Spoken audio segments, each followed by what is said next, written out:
Hello viewers, মৌলাভ cooking আপনাদের সকলকে স্বাগত। আমি আজ চলে এসেছি খিচুড়ি রেসিপি নিয়ে। বাবা বলল যে আজকে খিচুড়ি করে নেওয়া হোক, কারণ সময় একদমই ছিল না। বাড়িতে অনেক লোকজন এসছে, কাজকর্ম হচ্ছে বাড়ির কিছুটা, আর আমার অফিস যাওয়ার তাড়া আছে। তো ভাবলাম যে শর্টকাটে খিচুড়িটাই রান্না করে নেওয়া যায়।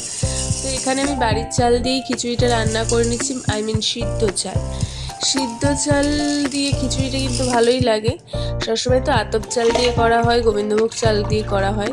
আমি এখানে সিদ্ধ মোটা চালে আজ খিচুড়িটা তৈরি করছি। সিদ্ধ মোটা চালেও খিচুড়ি খেতে কিন্তু ভীষণই টেস্টি লাগে।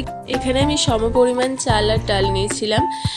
চাল আর ডাল ভালো করে ধুয়ে পরিষ্কার করেই জলটা যখন গরম হয়ে গেছে, চাল আর ডাল আমি দিয়ে দিয়েছি।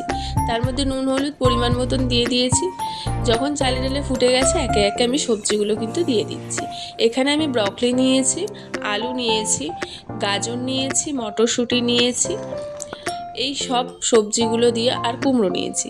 এই সব সবজিগুলো কিন্তু যখন চালে ডালে ফুটে উঠেছে, আমি একে একে দিয়ে দিয়েছি। এরকম একে একে সবজি আপনারা দিয়ে ভালো করে, সব সবজিগুলো দিয়ে কিন্তু ভালো করে নেড়েচেড়ে দিতে হবে। এদিকে দিদা আদা আর জিরে বেটে দিচ্ছে। দিদা আদা জিরে বেটে দিলে এদিকে কিন্তু খিচুড়িটা অলমোস্ট হয়ে এসছে।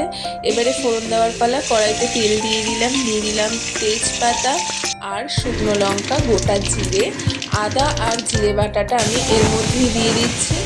দিয়ে একটু নুন দিয়ে দিচ্ছি, দিয়ে ভালো করে নেড়ে চেড়ে এই ফোড়নটাই এবার খিচুড়ির মধ্যে দিয়ে দেব। দিদা বলে মন থেকে রান্না করলে সব রান্নাই খেতে ভালো লাগে। তো রান্নার প্রতি ভালোবাসা রাখতে হবে, তাহলেই কিন্তু ভালো রান্না হবে।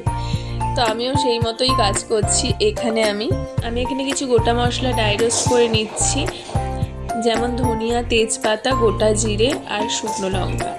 এখানে আমি শুকনো লঙ্কাটা দেখাইনি, আমি ওটা অফ ক্যামেরায় ভেজে নিয়েছিলাম। এই মশলাটা করাটা আমি মায়ের থেকে শিখেছি। ভীষণ ভালো একটা ফ্লেভার আসে তরকারিতে এই মশলাটা দিলে। নিরামিষের দিনে যদি আপনি কোনো সবজির তরকারি করেন, তার মধ্যে এই মশলাটা দিতে পারেন, এবং খিচুড়িতেও এই মশলাটা ভীষণ ভালো যায়।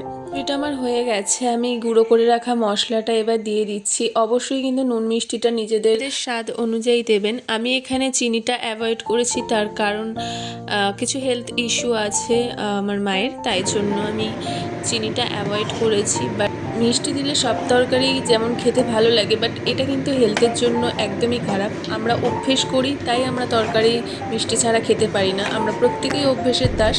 তবে মিষ্টি খাওয়াটা অ্যাভয়েড করুন যদি নিজেকে ভালো রাখতে চান।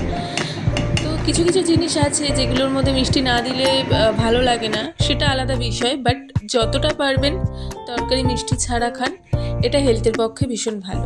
যাই হোক, আমার কিন্তু খিচুড়িটা হয়ে গেছে। এবার আমি তুলে নিচ্ছি। এবার তো খাওয়ার পালা, খেতে তো হবে, কিন্তু শুধু শুধু তো আর খাবো না। আমি এখানে একটু ব্রকলির পকোড়া করে নিচ্ছি। বেসন আমার একদমই শেষ, বেসন আমার ছিল না। তো কী করব, অল্প একটু বেসন দিয়ে আর একটু চালের গুঁড়ো দিয়ে আমি এই ব্যাটারটাকে গুলে পকোড়াটা করে নিলাম। ব্রকলির পকোড়া খেতে কিন্তু বেশ সুন্দর হয়েছিল। দেখুন, খিচুড়িটা আমার একদমই রেডি, পকোড়াও আমার রেডি। এবার আমি খাবো। মা আমাকে প্লেটিং করে দিয়েছে। এখানে ব্রকলির পকোড়া আছে, আলু ভাজা আছে, চাটনি আছে, পাঁপড় আছে, ধনিয়া পাতা বড়া আছে, আর ক্যাপসিকামের বড়া আছে, সব আছে। এত কিছু আমি খাবো না, আমি জাস্ট খিচুড়িটা খেয়েই বেরিয়ে যাবো। আমার এরকম রান্নাগুলি যদি আপনাদের ভালো লেগে থাকে, তো লাইক, কমেন্ট, সাবস্ক্রাইব করতে একদমই ভুলবেন না। আপনাদের সাপোর্ট আমার ভীষণই দরকার। Thank you for watching.